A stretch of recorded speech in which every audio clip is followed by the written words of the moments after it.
এখন গুড়ের রসগোল্লা তৈরি হচ্ছে। এই যে রসগোল্লার এনারা একদম এক্সপার্ট, এরা একদম পুরো লাইভ, কোনো ভেজালা কোনো জিনিস নেই। ছানাটা কি করেছেন? ছানাটা মেখেছি, মেখে নিয়ে পিওর ছানা করে ভেজাল নেই।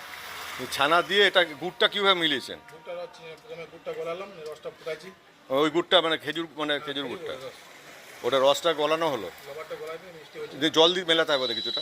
জল দিলাম হালকা করে। হ্যাঁ, ছাল মিষ্টি এটা লিকুইড খেজুর গুড়টা। বাহ, এই যে এত ছোট ছোট সাইজ লাগছে, ফুলবে বড় হবে? এই কত টাকা সাইজে হবে এটা? 8 টাকা সাইজের হয়ে যাবে। বাহ, ঠিক আছে, আমার তো বাড়ির জন্য নিয়ে যেতে হবে, একদম অরিজিনাল, কোনো ভেজাল নেই, খুব ভালো।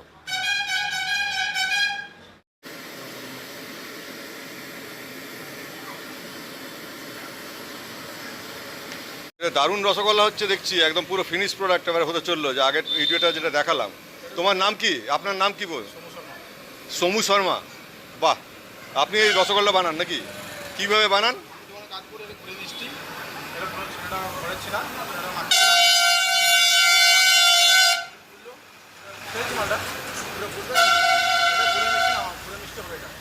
তো ছানাটা কি দিয়ে মাখেন? এমনি মেখে দেন? আচ্ছা, বাহ, আচ্ছা, গোল গোল করলেন? হ্যাঁ, নিয়ে এর মধ্যে এটা গুড়ের রস পড়ছে।